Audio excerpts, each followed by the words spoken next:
Space संवादको साथमा Nepal टेलिकमको 4G नै perfect छ। नेपाल टेलिकम, राष्ट्रको सञ्चार। छिटो भनेकै वर्ल्ड लिंक।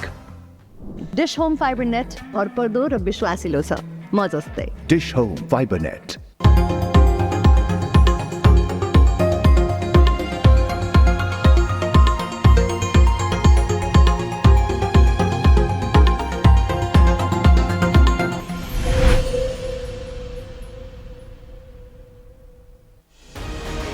नमस्कार दर्शकबिन, कार्यक्रम स्पेस संवादको आजको श्रृङ्खला मुलुकको समसामयिक राजनैतिक घटनाक्रमकै पेरिफेरीमा रहनेछ।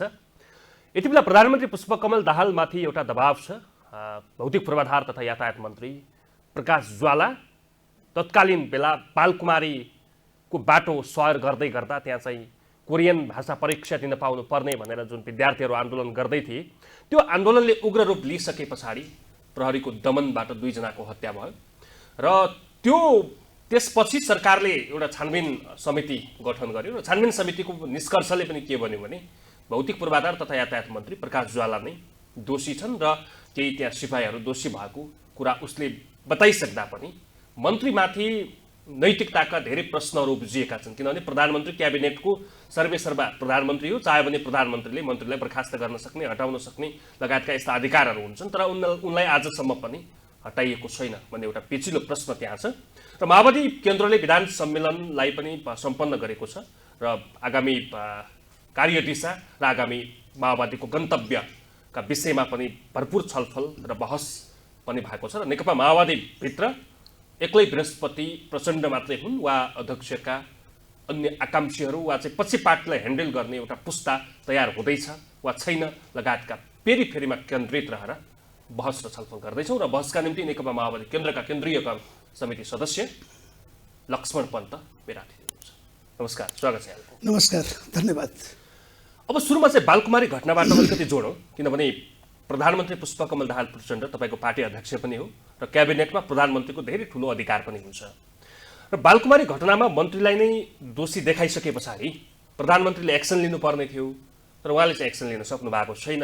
मन्त्री पनि नैतिकताका आधारमा उनले पनि राजीनामा दिएका छैनन्।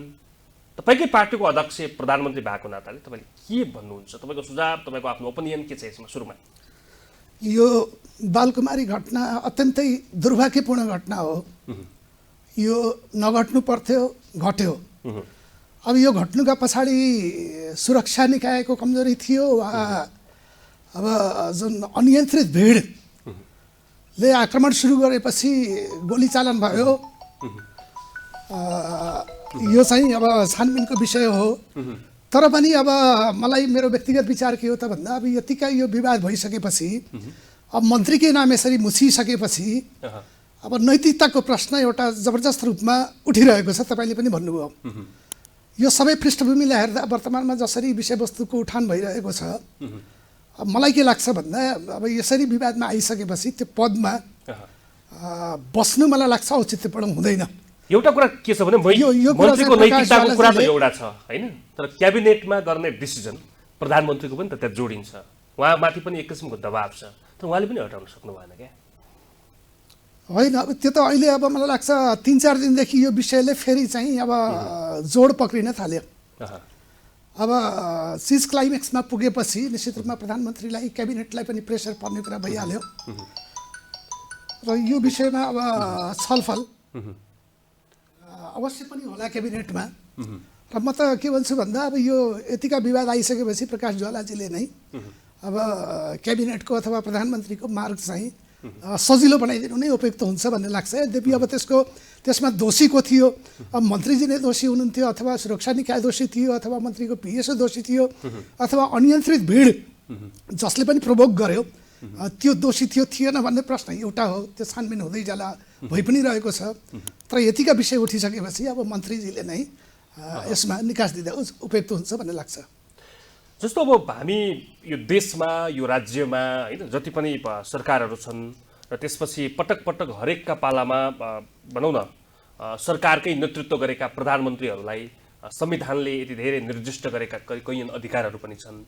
प्रधानमन्त्री अब एउटा जिम्मेवार पदमा भइसके पछाडि उहाँले पनि विवेकको प्रयोग गर्नुपर्ने हो कि होइन? तपाईँलाई चाहिँ के लाग्छ? प्रधानमन्त्रीले पनि तपाईँमाथि यति धेरै दबाब आइसकेका छ, अब चाहिँ तपाईँले राजीनामा दिनुपर्छ नैतिकताका रूपमा भनेर उहाँले किन भन्न सकिरहनु भएको छैन? कि चाहिँ गठबन्धन धर्मराउने तरिकाले चाहिँ उहाँले उहाँमाथि चाहिँ हाबी हुन सक्नु भएन? उहाँ चाहिँ अन्य के फ्याक्टरहरू हुन सक्लान्? एउटा मन्त्रीलाई प्रधानमन्त्रीले प्रश्न गर्न सक्दैन। होइन त्यस्तो होइन, त्यस्तो त विषय नै, त्यो त विषय नै होइन। यो त मलाई लाग्छ पहिलोपटक सुनिरहेको छु म। अब हाम्रो पार्टीको आदरणीय नेता जुन प्रधानमन्त्रीको पदमा हुनुहुन्छ, यतिखेर मलाई के लाग्छ भन्दा सर्वाधिक शक्तिशाली प्रधानमन्त्री हुनुहुन्छ।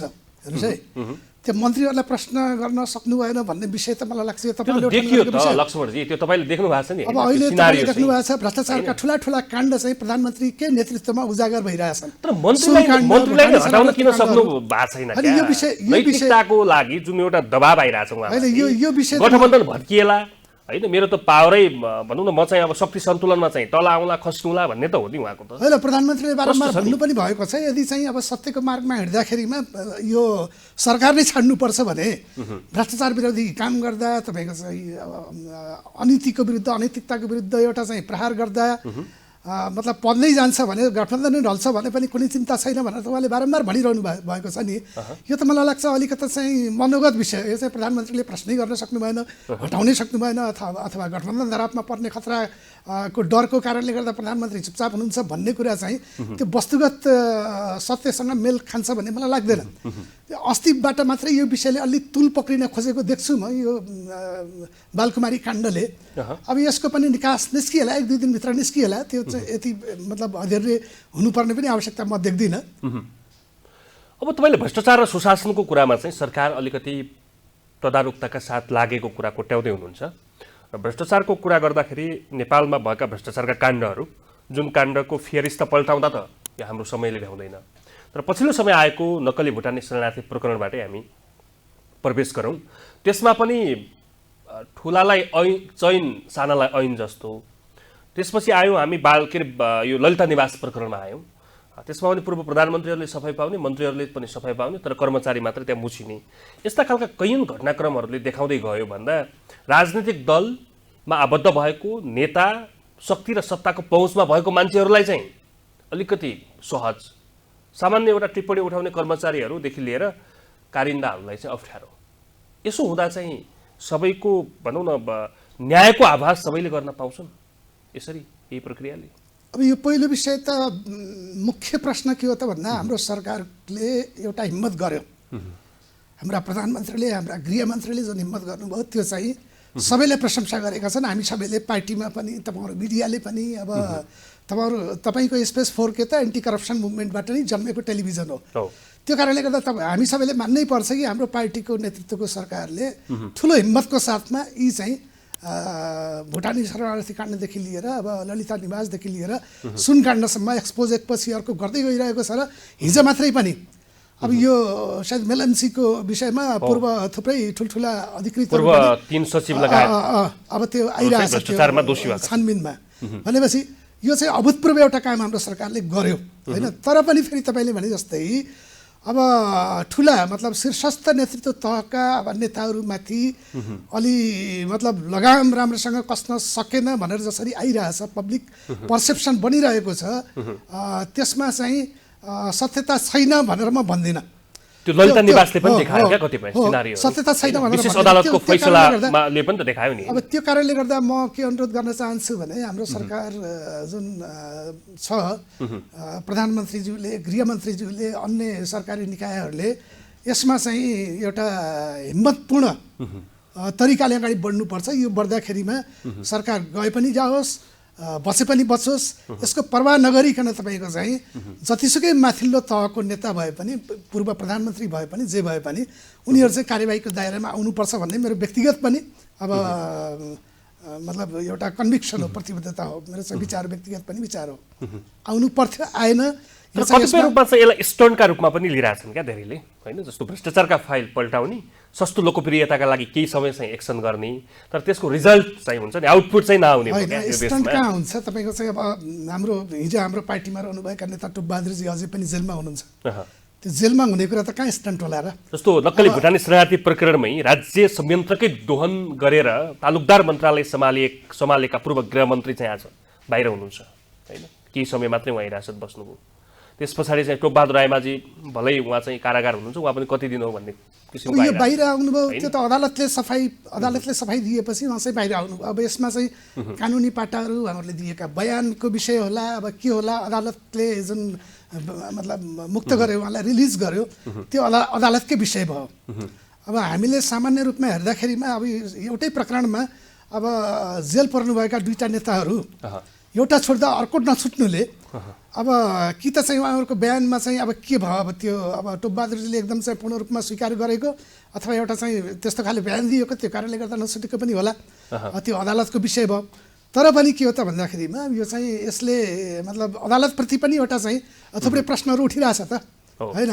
एउटा नेता त्यही काण्डमा चाहिँ छुट्ने, अर्को चाहिँ जेलमा बन्द हुने, अब थुप्रै सरकारले गरेका राम्रा कामहरू अदालतले रोकिदिने लगायतका अब थुप्रै प्रश्नहरू त अब उठेकै छन्। यो कतिपय रूपमा कहाँ पनि जोडियो भने सर, यो गठबन्धनसँग यस्ता केसहरू जोडिन थाले। गठबन्धन धर्मराउने खतराका बीचमा चाहिँ प्रधानमन्त्री प्रचण्ड एउटा बुख्याचा जस्तो प्रधानमन्त्री मात्रै, उहाँ एउटा पदमा मात्रै प्रधानमन्त्री, तर उहाँको रिमोट कन्ट्रोल चाहिँ निश्चित घराना र परिवारका हातमा छ भनेर पटक पटक आरोप लाग्छ उहाँलाई। अब त्यस्तो त होइन, त्यो चाहिँ पूर्ण रूपले सही होइन। तर अर्कोतिर के पनि सही हो त भन्दा नेपालको एउटा दुर्भाग्य, हाम्रो मुलुकको दुर्भाग्य के हो भन्दा अब गठबन्धनमा जानुपर्ने बाध्यता पैदा हुन्छ यो संसदीय चुनावको परिणामबाट होइन। अब त्यो चाहिँ एउटा दलको चाहिँ पूर्णतः बहुमत नहुने कुरा र गठबन्धनमा सबै खाले ट्रेन्डहरूलाई, टेन्डेन्सीहरूलाई, पार्टीहरूलाई मिलाएर सरकार सञ्चालन गर्नुपर्ने बाध्यता, त्यो कारणले गर्दा त्यही कारणले गर्दा पनि हाम्रो राज्य संयन्त्र कहिले पनि पावरफुल हुन सकेन। राज्य संयन्त्रको नेतृत्व गर्ने प्रधानमन्त्री मन्त्रीहरूले एउटा शक्तिशाली तरिकाले चाहिँ एउटा जनताको सेवा गर्न पाउने अवस्था रहेन, यो चाहिँ दुर्भाग्यपूर्ण। त्यही कारणले गर्दा हामीले के भनेका छौँ भन्दा हाम्रो पार्टीको सुरुदेखि नै के माग रहेको छ भन्दा यो शासकीय प्रणाली फेरिनुपर्छ, प्रत्यक्ष निर्वाचित राष्ट्रपति हुनुपर्छ, कार्यकारी राष्ट्रपति हुनुपर्छ, अथवा प्रधानमन्त्री पनि हुनसक्छ, प्रत्यक्ष निर्वाचित कार्यकारी हुनसक्छ, जसले फुल्ली एउटा आफ्नो पार्टीको, आफ्नो चाहिँ राष्ट्रको आफ्नो एउटा भिजनसहित एउटा जनताको सेवा गर्ने मौका पाओस्। त्यो नभइकन के हो त भन्दाखेरिमा गठबन्धन बन्ने, फेरि भत्किने, गठबन्धनमा एउटा पक्षले तान्ने। त्यो त अहिलेकै राजनैतिक दल चाहँदैनन् नि, त्यो त एउटा बाहिर फ्याँकिदिने नारा मात्रै हो। प्रत्यक्ष कार्यकारीको सिस्टममा यदि देश गयो भने त अहिलेका बालवालाहरूको हालत के हुन्छ? होइन, राजनीतिक दल चाहँदैनन् भन्ने सोलो डोलो चाहिँ मूल्याङ्कन गर्नु हुँदैन। हाम्रो त सुरुदेखि नै यो संविधान बन्ने बेलादेखि नै प्रचण्ड चाहनुहुन्छ प्रत्यक्ष निर्वाचित प्रधानमन्त्री राष्ट्रपति होइन। हाम्रो त संविधान बनाउने बेला नै त्यो चाहिँ बटम लाइन नै थियो, प्रत्यक्ष निर्वाचित राष्ट्रपति हुनुपर्छ, निर्वाचन प्रणाली फेरिनुपर्छ, पूर्ण समानुपातिक निर्वाचन प्रणाली हुनुपर्छ। यो चाहिँ त्यो गरेर मात्रै हामीले एउटा दिगो, एउटा चाहिँ एउटा स्थायी सरकार, एउटा चाहिँ जनतालाई डेलिभरी दिन सक्ने एउटा चाहिँ राज्य संयन्त्र निर्माण गर्न सक्छौँ भन्ने त हाम्रो पार्टीको चाहिँ अझै पनि प्रतिबद्धता हो। अझै पनि हामी त्यो विषयमा चाहिँ अब हाम्रो रिजर्भेसन छ यो संविधान प्रति पनि। त्यो कारणले गर्दा मतलब प्रत्यक्ष कार्यकारी राष्ट्रपति र प्रधानमन्त्री हुनुपर्छ भन्ने कुरा चाहिँ माओवादीले चाहन्छ, हालका प्रधानमन्त्रीले पनि चाहनुहुन्छ एकदमै। तर यो बोली एक व्यवहारमा अनेक भइरहेछ। त्यही नहुनाको कारणले गर्दा नै 6 महिना, 1 वर्षमा, 1.5 वर्षमा सरकार फेरिने जुन खेल चल्यो, त्यो कारणले गर्दा समस्याको चुरो कारण एउटा कारण त्यो पनि हो भन्ने हाम्रो चाहिँ मान्यता। यसको मतलब विस्तृत शान्ति सम्झौता जब 2063 साल मङ्सिर 5 मा भयो नि तपाईँहरूको तत्कालीन बेला, अहिले चाहिँ 17 वर्ष पुरा भएको छ र आजसम्म आइपुग्दाखेरि त्यो बेला माओवादीले केही आफ्ना रिजर्भेसनहरूलाई पनि चुकाएर सोलो डोलो अलिकति आन्दोलनलाई अझै केही समयलाई लम्ब्याएर अलिकति तीव्र रूप दिएर आफ्नै हातमा चाहिँ राज्य सत्तालाई ल्याउन सक्ने गरी काम गरिदिएको भए चाहिँ अहिले यो अवस्था आउने थिएन भनेर कहीँ कतै पछुताउने बाटाहरू पनि हुन्छन्। त्यो त मनोगत कुरा हो, किनभने अब यो अन्तर्राष्ट्रिय शान्ति सम्झौता गरियो नि, अलि हतारमा भयो कि भन्ने खालको पनि अहिले चाहिँ कतिपयले चाहिँ पछुताउँछ। अब होइन, शान्ति सम्झौता भनेकै के हो भन्दा विभिन्न प्लेयरहरू, विभिन्न स्टेक होल्डर बिचको ब्यालेन्स गर्ने एउटा सम्झौता हो। न त माओवादीले पूर्ण रूपमा चाहिँ जितेर सत्ता कब्जा गर्ने अवस्था थियो, न त राजाले पूर्ण रूपमा टेकओभर गर्न सक्ने अवस्था थियो, न त तत्कालीन 7 दलले संसदीय पार्टी भनेर हामीले भन्थ्यौँ उनीहरूले न त पूर्ण रूपले आफ्नो शासन सत्ता सरकार चलाउन सक्ने अवस्था थियो। त्यो एउटा त्रिपक्षीय एउटा शक्ति सन्तुलनको एउटा परिणाम थियो 12 मधे समझदारी अथवा शान्ति सम्झौता। त्यो एउटा बाध्यता थियो। हामीले चाहन्थ्यौँ कि हाम्रै एउटा चाहिँ एजेन्डाहरू जस्तो प्रत्यक्ष निर्वाचित राष्ट्रपति अथवा कार्यकारी प्रधानमन्त्री, एउटा चाहिँ नयाँ खाले एउटा न्यू डेमोक्रेटिक सिस्टम सेटअप बनोस् भन्ने त हाम्रो नारा नै थियो, नयाँ जमनादी क्रान्ति भनेर हामीले बनेका थियौँ, तर त्यो सम्भव भएन। भनेपछि सशस्त्र द्वन्द्वको जगबाट उदाएको माओवादी चाहिँ 62-63 सम्म आइपुग्दाखेरि भित्रभित्र आफू कमजोर थियो होइन? होइन, कमजोर थिएन, त्यो यसको अर्थ कमजोर थियो भन्ने भने शक्तिशाली नै थियो। सबभन्दा तपाईँको चाहिँ राजावादी शक्तिहरू, संसदीय शक्तिहरू र माओवादी शक्तिको यदि तुलना गर्नुहुन्छ भने, इतिहास हेर्नुहुन्छ भने सबैभन्दा बढी पावरफुल हामी थियौँ र त तपाईँको चाहिँ गणतन्त्रमा मुलुक गएको हो नि। यदि कमजोर हुन्थ्यो भने त कमजोरको एजेन्डा कसैले स्वीकार गर्थ्यो? के नेपाली काङ्ग्रेस, एमाले अथवा तत्कालीन 7 दलले माओवादी कमजोर हुन्थ्यो भने माओवादीको गणतन्त्रको एजेन्डामा किन जान्थे त उनीहरू? माओवादी शक्तिशाली भएको कारणले गर्दा नै अब एमाले र काङ्ग्रेस जस्ता शक्तिहरू, पारम्परिक शक्तिहरू जो कुनै बेला 2-3 पटक 2/3 बहुमतको साथमै सरकारमा आए, उनीहरूले चाहिँ माओवादीको एजेन्डा स्वीकार गर्न बाध्य भएको हुन्। त्यो कारणले गर्दा कमजोर थियो भन्ने कुरा होइन, त्यो सत्यसँग मेल खाँदैन। तपाईँहरूको एउटा मोटो नर्म्स नै के हो भने भ्रष्टाचार विरुद्धको अभियानमा अहिलेको सरकार तेस्रो पल्ट चाहिँ प्रधानमन्त्री बन्दै गर्दा प्रचण्ड भ्रष्टाचारको क्षेत्रमा चाहिँ केही काम गर्न खोजेको पनि, तर त्यो काम बिचमा भनौँ न त्यो अन्त्य नहुँदै त्यो फेरि चाहिँ कोल्याप्स भएको पनि यस्तो खालको दृष्टान्त देखिन्छ। अर्को पाटो हामीले संविधानकै प्रस्तावनामै लेखेका छौँ अब भनेको समाजवाद उन्मुख राज्य व्यवस्था, जसमा समाजवाद भनेको प्रस्तावनामै लेखिएको छ। तर आज यो देशमा समाजवाद कस्तो बन्यो भने मरिसकेपछि स्वर्ग जान पाइन्छ भनेर जुन 84 लाइन छ नि घरमै बसेर, त्यस्तो खालको बन्यो समाजवाद। यो अहिले हामी चाहिँ समाजवादको यात्रामा छौँ कि पुँजीवादतर्फ उन्मुख हुँदैछ देश? अब यो हुन त संविधानमा लेखिएको छ, त्यो राम्रो पक्ष हो होइन। अब संविधानमा समाजवादोन्मुख भनेर लेखियो, तर व्यवहारमा अब तपाईँले भने जस्तै हामीले चाहिँ नवउदारवादी पुँजीवादी एउटा चाहिँ अर्थतन्त्र राजनीतिक प्रणालीको अभ्यास गरिरहेछौँ। त्यो कारणले गर्दा संविधानमा जुन विषय लेखिएको छ प्र्याक्टिसमा त्यतापट्टि गइरहेका छैनौँ हामी दलहरू। हामी नियोलिबरल इकोनोमी, नियोलिबरल पोलिटिक्स तिर गइरहेका छौँ। त्यो कारणले गर्दा हामी देख्छौँ यातायातमा निजीकरण छ, तपाईँको चाहिँ शिक्षामा निजीकरण छ, स्वास्थ्यमा निजीकरण छ, अन्य तमाम कुराहरूमा तपाईँको चाहिँ प्राइभेट सेक्टर हाबी भएको छ। यसरी त समाजवादमा जान सकिन्न होइन। अब अमेरिका जस्तो, जापान जस्तो, बेलायत जस्ता पुँजीवादी, घोषित पुँजीवादी मुलुकहरूले वास्तवमा चाहिँ घोषित रूपमा पुँजीवादी छन्, तर व्यवहारमा अभ्यासमा उनीहरूले चाहिँ शिक्षा र स्वास्थ्यमा कमसेकम पनि एउटा चाहिँ समाजवादी अभ्यास गरिरहेका छन्। शिक्षा निःशुल्क छ, उच्च शिक्षा पनि कैयौँ मुलुकहरूमा त निःशुल्क छ होइन। भर्खरै अब हामीहरू म जापान गएर पनि आएको थिएँ एउटा कार्यक्रममा, त्यहाँ तपाईँको चाहिँ 12 क्लाससम्म अथवा तपाईँको चाहिँ त्यहाँ खाजा पनि फी पनि लाग्दैन, 10 मिनटभित्रै बालबच्चाहरू त्यहाँ चाहिँ स्कुल जान्छन्, सरकारबाट सञ्चालित स्कुलमा जान्छन्, फी पनि तिर्नु पर्दैन, त्यस्तो खाले छ। जबकि जापान चाहिँ एकदम पुँजीवादी देश हो। तर हाम्रो अन्तर्विरोध कहाँ भयो त भन्दा संविधानमा एकातिर लेखेका छौँ हामी कम्युनिस्ट पार्टी हौँ, हाम्रो लक्ष्य नै समाजवाद, वैज्ञानिक समाजवाद भनेर हामीले भनिरहेका छौँ, तर हामी आफैले के गरेका छौँ त भन्दाखेरिमा पुँजीवादी अर्थतन्त्र, पुँजीवादी राजनीतिक प्रणालीलाई चाहिँ अब टेको दिइरहेका छौँ, त्यतापट्टि हामी गइरहेका छौँ। त्यही भएर यो अन्तर्विरोध हल नगरिकन के हुन्न त भन्दाखेरिमा हामी समाजवादतिर जान सक्दैनौँ। यो एउटा पाखण्ड जस्तो पनि भएको छ। दर्शकवृन्द, कार्यक्रम स्पेस संवादमा छौँ, यहाँलाई पुनः स्वागत छ।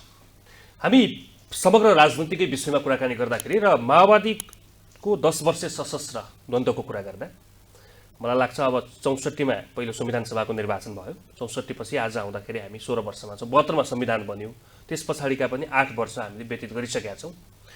यति चाँडै सडक शक्तिहरू यसरी सलबलाउलान्, यति चाँडै चाहिँ माओवादीको आन्दोलनमाथि चाहिँ प्रश्न चिन्ह उठ्ला भन्ने कुरा त तत्कालीन बेला कल्पना गरिएको थिएन होला। तर आज त्यही भइरहँदाखेरि अब सडकमा चाहिँ जसरी अब राष्ट्रिय प्रजातन्त्र पार्टी लगायतका कैयौँ भनौँ न व्यक्ति विशेष जसरी ओर्लिरहेछन्, यसले व्यवस्था अब धरापमा पर्दै गएको। अब हामी चाहिँ फेरि राज संस्थातर्फ अर्थात् राजतन्त्रतर्फ चाहिँ मुलुकलाई डोर्याउँदै गएका हौँ। र कतिपयले के पनि भनिहाल्नु भने यही प्रधानमन्त्रीले यही कार्यकालमा चाहिँ राजालाई सत्ता सुम्पिन्छन् भन्ने खालका समेत भनौँ न वक्तव्यबाजी गरिरहँदाखेरि त्यो बाटोमा गइरह्यो देश। अब त्यो त्यति नकारात्मक कुरा त त्यो म स्वीकार गर्दिनँ होइन, त्यो चाहिँ गलत कुरा हो, त्यो अफवाह हो अब भर्खरै राजालाई सुम्पिन्छन् भन्ने। तर चिन्ताजनक भने अवश्य हो। किन दलहरूले डेलिभरी दिन सकेनन्, किन दलहरूले जनताका समस्याहरू तुलनात्मक रूपले समाधान गर्न सकेनन्, किन रोजगारीका अवसरहरू सिर्जना हुन सकेन, किन भ्रष्टाचार र सुशासन युक्त राज्य संयन्त्रको निर्माण हुन सकेन, किन तपाईँको दिनौँ 2000 को सङ्ख्यामा युवा युवतीहरू विदेशिने अवस्था आयो। किन पुँजी पलायन भएर भारत लगायत अब विश्वका विभिन्न देशहरूमा पुँजी पलायन भइरहेको छ, पुँजी र प्रतिभा पलायन भइरहेको छ, किन पूर्वाधारको विकास राम्रोसँग हुन सकेन, किन दिनहुँ सडक दुर्घटनाहरू भइरहन्छन्, किन मालपोत लगायतका विभिन्न नगरपालिका लगायतका कार्यालयहरूमा तपाईँको घुस नदिइकन कामहरू हुँदैनन्। त यो तमाम सवालहरू, विकास निर्माणका सवालहरूदेखि लिएर रोजगारी सिर्जना गर्ने सवालदेखि लिएर सुशासन र भ्रष्टाचार मुक्त नेपाल निर्माण गर्ने सवालहरूमा दलहरू म भन्छु चाहिँ अब एकदमै असफल नै भयो भनेर त भन्न सकिन्न, तर त्यो जनताका आकाङ्क्षाहरू सम्बोधन गर्न सकेनन्। त्यो कारणले गर्दा यही अवस्था रहिरहने हो भने अब यो खतराको घन्टी पनि हो। अब राप्रपा अथवा कुरा नगरौँ, तर यो दलहरूको लागि, लोकतन्त्र एउटा समाजवाद चाहने दलहरूको लागि खतराको घन्टी हो। अब एउटा भनिन्छ नि जस्तो चाहिँ अगाडिको रथ पल्ट्यो भने, रथहरूको काफिलामा अगाडिको रथ पल्टिन्छ भने मामा भन्नुहुन्छ, तपाईँको त्यो पछाडिको रथहरूको लागि चाहिँ एउटा चेतावनी पनि हो। वास्तवमा रथहरू पल्टिरहेछन्। त्यो कारणले गर्दा अब रथ हाँक्ने पछाडिका सारथीहरूले यो कुरा बुझ्नै पर्छ। प्रधानमन्त्रीले अथवा अरू काङ्ग्रेस एमाले लगायतका यो व्यवस्था ल्याउन बलिदान गरेका, योगदान गरेका दलहरूले, दलका नेताहरूले हामी सबैले यो कुरा बुझ्नै पर्छ। एउटा खतराको घन्टी चाहिँ बजेको छ। तर तपाईँले भने जस्तै अब चाहिँ एकदमै व्यवस्था नै धरापमा परे भन्ने कुरा म स्वीकार गर्दिनँ। अब राष्ट्रिय स्वतन्त्र पार्टी एउटा नयाँ दल, हेर्नुहोस् त, तपाईँहरूलाई मात खुवाइरहेछ। 10 वर्षको जनयुद्ध सशस्त्र द्वन्द्वबाट आएको एउटा पार्टीलाई 6 महिनाको एक्सर्साइजले चाहिँ एउटा चौथो दल बन्ने एउटा परिस्थिति भन्ने निर्माण भयो होइन। अब यो भन्दै गर्दाखेरि राष्ट्रिय स्वतन्त्र पार्टी राष्ट्रपाले जुन आज मिसन 84 भनेर अगाडि दौडिरहेछ र तपाईँहरू चाहिँ अहिले भएका दलहरूले डेलिभरी दिने कुरामा, बढ्दो वैदेशिक पलायन रोक्ने कुरामा, बेरोजगार रोक्ने कुरामा, कृषिमा बढावा दिने कुरामा, कृषि उत्पादनलाई चाहिँ बढाउने कुरामा चाहिँ र भनौँ न अन्य सेक्टर शिक्षा, स्वास्थ्य र रोजगारलाई सहुलियत बनाउने कुरामा चाहिँ कहीँ न कहीँ चाहिँ राज्य चुकिरहेछ हो। त्यही कारणले गर्दा नै जनताले एउटा वैकल्पिक शक्तिको खोजी गरिरहेका छन्। त्यो स्वाभाविक कुरा। पार्टीको भविष्यलाई के देख्नु भएको छ? अब 84 मा चाहिँ क्लिन स्विप हुन्छ धेरै दलहरूलाई? होइन, त्यसरी म भविष्यवाणी त गर्न भविष्यवक्ता त होइन म, तर पनि सैद्धान्तिक रूपमा नीतिगत रूपमा कुरा गर्दा के भन्न सकिन्छ भन्दा दलहरू, हाम्रो पार्टी लगायतका दलहरू चुक्ने हो भने अब चाहे राष्ट्रिय स्वतन्त्र पार्टी होस् अथवा अरू कुनै पार्टी आउला भोलि दिनमा, भोलि देशमा, त्यसमा तपाईँको चाहिँ सैद्धान्तिक विमति हुन सक्दैनन्। त्यो कारणले गर्दा मुख्य रूपमा 84 मा को आउँछ को आउँदैन भन्ने भन्दा पनि अब हामी चाहिँ सुध्रिनु पर्यो। हामी चाहिँ हाम्रो कार्य सञ्चालनको शैली, हाम्रा चाहिँ नीतिहरू, हाम्रा कार्यक्रमहरू, हाम्रा योजनाहरू नबदल्ने हो भने तपाईँको चाहिँ 84 मा अरू कुनै दल नआउला नेतृत्वमा भनेर बदलिएको जस्तो छ र त्यस्तो सिम्टम पनि देखिरहेको छैन। दलहरूको चरित्र, प्रवृत्ति होइन, नैतिकता, हुन त नैतिकता त खडेरी नै भइसक्यो नेपालको राजनीतिमा। जो पनि भ्रष्टाचार हेर्नु त, जहाँ पनि भ्रष्ट, जहाँ पनि कमिसन, जहाँ पनि घुसखोरी। आज यो देशमा बस्नलाई र यो देशमा चाहिँ पैसा आर्जन गर्नलाई, आम्दानी गर्नलाई नेता बन्नुपर्ने पनि दिन आयो क्या। हेर्नुहोस् त, हिजो सामान्य तरिकाले चाहिँ कछाड लिएर चप्पल हालेर चाहिँ सिंहदरबार पसेकाको कुरा गर्नुहोस् वा चाहिँ गाउँ गाउँका सिंहदरबारभित्र पसेकाको कुरा गर्नुहोस्, त्यो 4 वर्ष 5 वर्षपछिको हैसियत चाहिँ एकैचोटि परिवर्तन हुन्छ। कसैले औँलो ठड्याउन सक्दैन। नीति नियम कानुन उनीहरू मैत्री बनेका छन्। यसरी चाहिँ मुलुक चाहिँ कहाँ पुग्छ लक्ष्मण सर? चिन्ताको विषय होइन यो देशका लागि। यसलाई पनि सोलोडलो रूपमा बुझ्ने कुरा पनि गलत हो भन्छु म होइन। यसले चाहिँ एउटा नकारात्मक भाष्य तयार त हुन्छ, हुन त त्यो एउटा आधार पनि छ, तर फेरि नेताहरू जम्मै भ्रष्ट भयो भन्ने कुरा म मान्दिनँ। आज माओवादी पार्टीमा होइन 80% छैनन्, 5% भन्न सक्नुहुन्छ तपाईँले। माओवादी पार्टीमा अझै पनि तपाईँको चाहिँ 95% नेताहरू, कार्यकर्ताहरू अझै पनि तपाईँको चाहिँ एउटा आम मानिसको जस्तो जीवन बिताइरहेका छन्। हो 5%, 2-3% मान्छेहरूको जीवनस्तर माथि भयो होला, तर 95% माओवादीका नेता कार्यकर्ताहरू त हिजो जस्तो थिए त्यस्तै छन्, जनताको बिचमा गएका छन्, कुनै भ्रष्टाचारमा लिप्त पनि छैनन्, सामान्य जीवनशैलीमा बाँचिरहेका छन्। अध्यक्षको हैसियतलाई कसरी हेर्नु भएको छ? एउटा व्यक्तिको आम्दानीको रूपमा भन्नुस्, यो व्यक्ति यो भएको रूपमा, हिँडाइको रूपमा, यो कसैको आलिशानको रूपमा, विलासिताको रूपमा कसरी हेर्नु भएको छ? हिजो त हामी सर्वहाराको नेता हो नि तपाईँहरू होइन। राष्ट्रिय रूपमा चाहिँ सम्पत्ति हुन्छ, व्यक्तिको सम्पत्ति हुँदैन, व्यक्तिको घर हुँदैन, कसैको पनि चाहिँ करोडौँ करोडको आम्दानी सम्पत्ति हुँदैन भनेर यसरी लडिया होइन। अब प्रधानमन्त्रीको पदमा भइसकेपछि राज्यले गाडीको सुविधा दिन्छ। अब विभिन्न अब राष्ट्रिय अन्तर्राष्ट्रिय एउटा चाहिँ कूटनीतिक अब व्यक्तित्वहरूसँग पनि संवाद गर्नुपर्ने हुन्छ। त्यो कारणले गर्दा आम्दानीको कुरा सामान्य एउटा र मिडल क्लास सम्पत्तिको कुरा गर्दा एउटा मिडल क्लासको मध्यम वर्गको नेपालीले लाउने लवाई खाने खवाई चढ्ने साधन गाडीहरू ल उहाँको त्यो त्यो त्यो त्योभन्दा त्यो तल्लो पङ्क्तिका नेता त्यो हाम्रो अध्यक्षले प्रयोग गर्नुभयो भनेर तपाईँको चाहिँ त्यसैलाई तपाईँको एउटा मापदण्ड बनाउनु त मिल्दैन होइन त्यो एउटा आवश्यकता उहाँको पनि हो परिवारप्रति उहाँका सन्तानहरूमा धेरै टिप्पणी हो त्यसमा प्रश्न ब्याग बोक्ने कुरामा घडी लाउने हो कुरामा त्यसमा प्रश्नहरू उठेका छन् हामी पनि के भन्छौँ भन्दा अब मुख्य सत्तामा भएको एउटा नेताका परिवारका सदस्यहरू भइसकेपछि एउटा दृष्टान्त बन्न सक्नुपर्छ, उदाहरण बन्न सक्नुपर्छ, सादगीपूर्ण जीवन हुनुपर्छ, सादगीपूर्ण लवाई खपाई हुनुपर्छ। त्यो हाम्रो पनि भनाइ हो, हाम्रो पनि एउटा चाहिँ एउटा इच्छा हो, आकाङ्क्षा हो। त्यो गर्दा राम्रो हुन्छ, राम्रो सन्देश जान्छ। भड्किलो पहिरन भड्किला चाहिँ अब उसले चाहिँ राम्रो सन्देश जाँदैन, त्यो गएको पनि छैन। त्यो कुरा ठिक हो तपाईँले उठान गर्नुभएको। अब यो समग्रतामा हेर्दाखेरि चाहिँ त्योभन्दा तल्लो पङ्क्तिकै नेताको हैसियत हेरौँ न होइन, जस्तो जनार्दन शर्मा, वर्षमान पुनहरू, शक्ति बस्नेतहरू होइन, अहिले चाहिँ करोडौँ करोडको मालिक बन्नु भएको छ। होइन मैले भने नि तपाईँको चाहिँ हाम्रो पार्टीमा अब नाम कसैको किन लिनु पर्यो, 2-3% मान्छे करप्ट होला देखिया छ क्या। अब हाम्रो पार्टीले त भन्यो नि त, तपाईँको हाम्रो पार्टीले नि भनेको छ तपाईँको चाहिँ करप्सन गरेर कसैले अवैध सम्पत्ति जम्मा गरेको छ भने उसलाई पनि छोड्नु हुँदैन।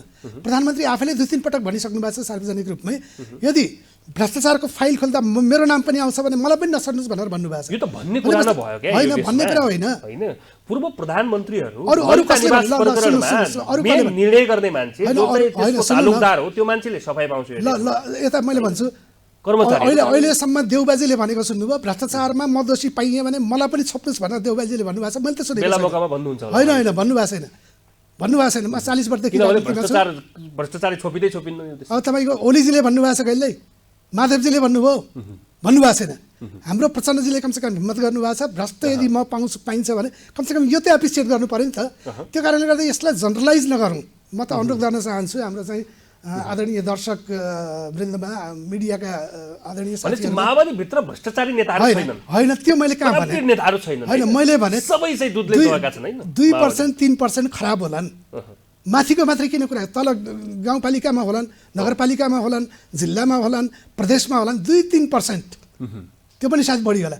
तर 90% 95% मैले भने सबै अब जनतासँग जोडिएका छन्, सामान्य एउटा जीवन यापन गरिरहेका छन्, उनको कमाइ पनि उनको तपाईँको सम्पत्ति पनि पारदर्शी नै छ। 2-3% खराब छन् भने हामीले त पार्टीभित्र पनि आवाज उठाइरहेछौँ। अहिले भर्खर हाम्रो विधान अधिवेशन भयो, हामीले भनेका छन्, मैले आफैले उठाएको छु, नेताहरूको सम्पत्ति छानबिन हुनुपर्छ, नेताहरूको सम्पत्ति सार्वजनिक हुनुपर्छ। अझ कयौँ साथीहरूले के भन्नुभयो त भन्दाखेरिमा 52 सालभन्दा पहिले, जनयुद्ध सुरु हुनुभन्दा पहिले नेताहरूको सम्पत्ति कति थियो, कति कट्ठा जग्गा थियो, कतिवटा घर थिए, झुप्रो थियो कि पक्की थियो, त्यो सबै र अहिलेको सम्पत्ति के हो त्यसलाई छानबिन गर्नुपर्छ भनेर त हाम्रो साथीहरूले त्यहाँ कुरा पनि उठाउनु भयो। मैले आफै पनि तपाईँको समूहमा छलफल हुने क्रममा चाहिँ यो विषय राखेको छु। त्यो कारणले गर्दाखेरिमा अब खराब मान्छेहरूलाई चाहिँ पार्टीभित्र जो भए पनि कारबाही गर्नुपर्छ भन्ने त हाम्रो पार्टी एक ढिक्का नै छ। त्यो कारणले गर्दा सोलोडोलो रूपमा व्याख्या गर्नु भएन होइन। हामी पनि लामो समयदेखि चाहिँ नेपालको कम्युनिस्ट आन्दोलनमा हुनुहुन्छ, राजनीतिमा हुनुहुन्छ, प्रवासमा रहेर पनि तपाईँले काम गर्नुभयो। तत्कालीन बेला माले थियो, त्यो सँगसँगैको यात्रा, कम्युनिस्टसँगको मसालको यात्रा सँगसँगै होइन। अब आजको दिनसम्म आइपुग्दाखेरि तपाईँले कति कमाउनुभयो, कति आम्दानी गर्नुभयो, कति चाहिँ सम्पत्ति जोड्नुभयो बताउनुहोस् त। अहिले म चाहिँ भारतमा एउटा सरकारी नोकरी गर्थेँ, राम्रै अब मिडल क्लासको लेभलको जीवन पनि थियो। सरकारी जागिरी गर्नुहुन्छ भारतमा? नेपालले सरकारी जागिरी पाइन्छ भारतमा? होइन सरकारी जागिरी म त अब त्यहाँ सानैदेखि उति गएको होइन। मेरो बुवा आमाहरू उता हुनुहुन्थ्यो, त्यो कारणले गर्दा त्यहीँ पढेँ। फेरि मैले उच्च शिक्षा त्यहीँ गरेँ, त्यहीँ पढेपछि त 1950को सन्धि अन्तर्गत त पाइन्छ। त्यो जागिर छोडेर म चाहिँ 22 वर्ष नोकरी गरेर जागिर छोडेर त्यतिखेर पनि राम्रो आम्दानी थियो भारत? राम्रो थियो। केमा काम गर्नुहुन्थ्यो? एउटा सरकारी नै थियो तपाईँको जिल्ला कार्यालय, जिल्ला विकास कार्यालय। अब त्यो छोडेरै म चाहिँ होल टाइमर पेसेवर बनेर चाहिँ अब 20-25 जागिर छोड्नु 25-30 वर्ष गर्नुभयो जागिर? म 22 वर्ष गरेँ। 25-30 वर्षदेखि म चाहिँ पेसेवर कार्यकर्ताको रूपमा काम गरेँ। पेन्सन लिनुहुन्छ अहिले? होइन पेन्सन पाइन्न, म 2-3 वर्ष गरेको भए पेन्सन हुन्थ्यो होइन। अब त अहिले म मेरो जुन अब परिवारको आम्दानीको स्रोत भनेको मेरो छोराहरूले कमाउने जुन हो उनीहरूले कमाएर दिन्छन् र मलाई चाहिँ हिँड्ने खाने समस्या हुँदैन, त्यति मात्रै हो। त्यो कारणले मेरो आफ्नो सम्पत्ति भन्ने केही छैन, आम्दानी पनि केही छैन, पार्टीले दिने नीति पनि छैन। अब परिवार गुल्मीमा जन्मिनु हो तपाईँ? हो हजुर, सानोमा चाहिँ गुल्मीमा हुर्किनु हो, त्यसपछि भारत जानुभयो? त्यसपछि बुवासँग भारत गइसकेपछि त्यहाँ केही वर्ष बस्नुभयो, फेरि काठमाडौँ फर्किनु भयो, काठमाडौँ घरसर बनाउनु भयो? त्यहाँ होइन, घर बनाएको छैन। गुल्मीमा कम्युनिस्ट आन्दोलन लागेपछि दमन धरपकड भयो, गिरफ्तारीको लागि वारेन्टहरू काटिए, चौकीमा तपाईँको चाहिँ तारिक धाउनु पर्यो। त्यसपछि यहाँ बस्ने भने अब यहाँ चाहिँ प्रशासनले दुःख दिन्छ के दिन्छ भनेर चाहिँ बुवाले सानैमा 12-13 वर्षको उमेरमा उता चाहिँ इन्डियातिर लग्नुभयो। त्यो परिबन्धमा चाहिँ इन्डियातिर गइयो होइन, त्यो फेरि उच्च शिक्षा लगायतका अब एउटा कुरा हामी नो करप्सन स्टप करप्सनको अभियानमा यो मुभमेन्टमा जाँदै गर्दाखेरि एउटा नेता नेपाल जस्तो देशमा, त्यो पनि कम्युनिस्टको नेता जसमा सदाचार हुनुपर्छ, जसमा होइन गुणवान हुनुपर्छ, सबैका कुरा सुन्न सक्ने हुनुपर्छ र सबैभन्दा पहिला अर्थी उपदेशभन्दा आफू चाहिँ चोखो हुनुपर्छ भन्ने सिद्धान्त हो होइन कम्युनिस्टको नेतामा हुनुपर्ने। तर आज चाहिँ त्यही नेता जसलाई सबैले मानेका हुन्छन् त्यसको लेभल चाहिँ एकदमै माथि जाने, ग्रोथ हुने, तर त्यो जो जनता जो चाहिँ आज हतियार बोकेर चाहिँ यो देशको परिवर्तनका खातिर हिँड्यो नि, त्यो मान्छे चाहिँ आज गिट्टी कुट्नु पर्ने र कतिपय त तपाईँकै पार्टीमा लडेका मान्छेहरू त रुसमा लडिरहेको रहेछन्, हेर्नुहोस् त, कतिले त ज्यान पनि गुमाए। यो सुन्दा के लाग्छ? एकदम दुःख लाग्छ, एकदम दुःख लाग्छ। हामीले विषयवस्तु पनि धेरै पटक उठान पनि गरेका छौँ पार्टीका बैठकहरूमा। शहीद परिवार, बेपत्ता परिवार, घाइते परिवार, बेरोजगार भएर दुःख पाएका दूरदराजका अब परिवारहरू, खाडीमा अब भेडा चराउन बाध्य भएका, अब हिजो आन्दोलन युद्धमा लागेका परिवारहरू, त्यसको बारेमा पार्टीको के हो, पार्टीको नीति के हो, पार्टीको एउटा व्यवस्थापनको नीति के हो, आर्थिक सहयोगको नीति के हो भनेर हामीले बारम्बार अब तपाईँको पार्टी नेतृत्व समक्ष, सरकार समक्ष पनि अब सम्बन्धित सङ्गठनका साथीहरूले पनि उठाउनुहुन्छ, हामी केन्द्रीय कमिटी सदस्यहरूले पनि उठान गर्दै आएका छौँ। तर अब दुःखद कुरा, अब अहिलेसम्म त्यो समस्याहरू अब खासै सम्बोधन भएको छैन। यो विषयमा पार्टीभित्र छलफल छ, बहस छ, अब दुःख लाग्छ सम्बोधन भएको छैन। अब पदमा भएका नेताहरूले यसको सम्बोधन गर्नुपर्छ ढिलो चाँडो, नभए चाहिँ के हुन्छ भन्दा फेरि तपाईँको चाहिँ यसले चाहिँ आक्रोशको रूप पनि लिन सक्छ। त्यो कारणले गर्दाखेरिमा अब हिजो पार्टीका नेताहरूलाई यो अवस्थामा पुर्याउने, सत्तामा पुर्याउने, सरकारमा पुर्याउने, आफ्नो ज्यानको बाजी लगाएर खट्ने कार्यकर्ता पङ्क्तिलाई पार्टी नेतृत्वले हेर्नै पर्छ भन्ने कुरा चाहिँ मेरो पनि। विडम्बना टिआरसी विधेयक पनि अहिलेसम्म पारित हुन सकेन, हेर्नुहोस् त, विश्व शान्ति सम्झौताको 17 वर्ष भइसकेछ। हो, महत्त्वपूर्ण कुरा, एउटा धेरै महत्त्वपूर्ण कुरा हो यो पारित हुनुपर्छ। हाम्रो अध्यक्षले भन्नुभएको छ, हाम्रो प्रधानमन्त्रीले भन्नुभएको छ, अब यो चाहिँ अहिलेको कार्यकालमा जसरी पनि यो पारित गर्छु भनेर भन्नुभएको छ। हेरौँ, हामी पनि अपेक्षा गरिरहेका छौँ। प्रतिपक्षी दल नेकपा एमाले चाहिँ सोनोरनो पारित गर्ने कुरामा त उनीहरूको अब्जेक्सन छ। हिजोका पीडकहरू चाहिँ जेल जान तयार हुनुपर्छ अब यसमा अब ठ्याक्कै कानुनी पाटो अब कति न्यायको आभास गर्नुपर्छ होइन। अब एक थरीले चाहिँ अब बहुमत, संसदको बहुमतबाट पनि अब पारित गर्न सकिन्छ टिआरसी विधेयक लगायतका विधेयकहरू पारित गर्न सकिन्छ। अन्तर्राष्ट्रिय अदालत आउँछन् नि, त्यसो भए त बुढेसकालमा दुःख पाउँछ नेताहरूले। त्यो चाहिँ भनेर चाहिँ अब भनेका छन्, अब टिआरसी बिल पास गर्न सकिन्छ बहुमतबाट भन्ने कुरा पनि एउटा आउँछ। अर्को पक्षले फेरि होइन द्वितीय चाहिन्छ भनेर भनेको छ। यदि बहुमतबाट टिआरसी विधेयक पारित गर्न सकिन्छ भने त बहुमत त अहिले सरकारसँग बहुमत छ, छिटोभन्दा छिटो गरियोस् भन्ने चाहिँ म पनि अपेक्षा गर्छु होइन। यदि द्वितीय चाहिने भने त्यो चाहिँ एमालेको साथ चाहिन्छ, यसमा चाहिँ कुनै दुईमत भएन। अब एमालेका आफ्ना रिजर्भेसन साथ दिन्छु भनेको छ, तर एमालेले चाहिँ एउटा रिजर्भेसन के गरेको छ भने कम्तीमा पीडक चाहिँ हदगडी लाग्नु पर्यो, पीडितले चाहिँ न्यायको आभास हुनु पर्यो। यो सम्भव छ? तत्कालीन समयको सशस्त्र द्वन्द्वको मुद्दालाई बिउताएर त्यो भन्ने बित्तिकै त लहर जान्दा पहरो गर्जने हुन्छ नि त। त्यो सबै चिजहरू तानिन्छ त्यसमा त फेरि। जस्तो एउटा जस्तो एउटा अमुक घटनामा फल्नु पीडक फल्नु पीडित भनेर गर्ने भने त त्यस्ता त हजारौँ 20,000-10,000 हजार केसहरू भएका छन्।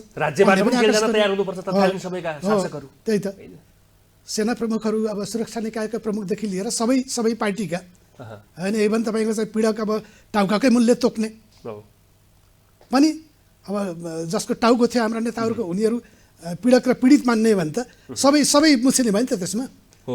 त्यो कारणले गर्दाखेरिमा एउटा बिल चाहिँ कसरी पारित हुन्छ त्यसो भए?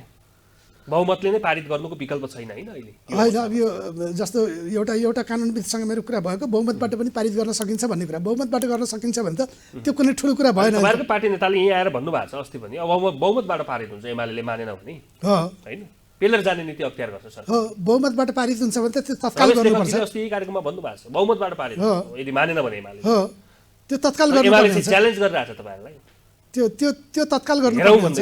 हो, तत्काल गर्नुपर्ने हुन्छ। भोलि अन्य झमेलाहरू पनि आउन सक्छन् नि, हेर्नुहोस् त लक्ष्मणजी, यदि चाहिँ सबैको मन मिलाएर चाहिँ अगाडि बढ्न सकेन भने भोलि आउने झमेलाहरूलाई पनि त ट्याकल गर्न सक्नु पर्ने होइन। पीडितहरू त अन्तर्राष्ट्रिय अदालत जान खोजिरहेछन्। मैले यहाँ पूर्व बाल सैनिकलाई लिएर कुरा गरेको छु, लेनिन विष्टजीहरू। यदि चाहिँ अहिलेकै अवस्थामा पारित भयो भने हामी छोड्दैनौँ। बालसैनिकका कुरा नै उठाएन यो टिआरसी विधेयकमा भने यसरी उपेक्षा गर्न मिल्छ? हो, त्यही भएर अब यो राष्ट्रिय सहमतिको विकल्प छैन। अब चाहिँ अन्तर्राष्ट्रिय अदालत जाला एउटा पक्ष अथवा देशभित्रकै अदालतमा प्रश्न उठाउने ठाउँ पनि त हुन्छ त फेरि। अब संसदले गरेको निर्णयमा त फेरि अदालतमा प्रश्न नउठाउने भन्ने त कुरा हुँदैन, उठाउन पाइन्छ फेरि त्यो, होइन? त्यो नजिर पनि छ हिजोको महाकाली लगायतका विषयमा त आखिर चाहिँ अदालतमै प्रश्न उठेको भनेपछि टिआरसी बिलमा पनि अब राष्ट्रिय सहमति नबनाइकन गर्ने भने त फेरि राष्ट्रिय अन्तर्राष्ट्रिय अदालतमा जाने कुरा स्वाभाविक छ। त्यो कारणले गर्दा के हो त भन्दा जस्तो अहिले हामीले चाहिँ हाम्रो पार्टीको नेतृत्वको सरकारमा अब एमालेको हाम्रो चाहिँ अब राष्ट्रिय त्यो अब हाम्रो प्रतिनिधि सभाका सभासद एमालेका नेता हुनुहुन्छ, हिजोको एमालेको नेता अहिले चाहिँ त्यहाँ सभामुख हुनुहुन्छ, होइन? भनेपछि यसरी अब राष्ट्रिय सहमति काम गर्दै हामी चाहिँ जाउँ भन्ने कुरा हामीले चाहिँ त्यो स्पिरिटमा चाहिँ गर्दै आयौँ, होइन? अब एमाले त्यो स्पिरिटलाई बुझ्नु पर्यो। अब यहाँ नेपाली काङ्ग्रेसको कतिपय साथीहरूले अब विपक्ष बिनाको डेमोक्रेसी कस्तो डेमोक्रेसी भनेर पनि प्रश्न गर्नुभएको छ। मतलब तिनै दल मिलेर कसैको सभामुख छ, कसैको के छ, कसैको के छ, यसरी मिलेर चलाउने कुरा डेमोक्रेसी विपरीत हो भनेर पनि भन्नुभएको छ। तर हाम्रो मान्यता के हो त भन्दाखेरिमा कम्तीमा पनि यो टिआरसी बिल लगायतका विषयहरू नटिँदासम्म एउटा विपक्ष र सत्तापक्ष भन्नुभन्दा पनि विषयमा सर्वसम्मति कायम गरेर जाउँ, सहमति राष्ट्रिय सहमति कायम गरेर जाउँ भन्ने स्पिरिटमा हाम्रो पार्टी गइरहेछ। यो स्पिरिट चाहिँ एमालेका नेतृत्वमा रहेका ओलीजी लगायतका साथीहरूले बुझ्नुपर्ने हुन्छ भन्ने लाग्छ। अन्यथा तपाईँको चाहिँ अब सभामुखमा सहमति गर्ने, सभामुख हाम्रो हुनुपर्छ भनेर सहमति गर्ने, अरू पदहरूमा सहमति गर्ने, अरू तपाईँको भागभण्डामा सहमति हुने, टिआरसी विधेयकमा किन नहुने? नैतिक प्रश्न मलाई लाग्छ चाहिँ एमालेको नेतृत्व प्रति नै तपाईँको चाहिँ खडा हुन्छ भन्ने लाग्छ। हस्, महत्त्वपूर्ण समय र संवादका लागि म यहाँलाई धेरै धेरै धन्यवाद दिन चाहन्छु। नमस्कार। हस्, नमस्कार।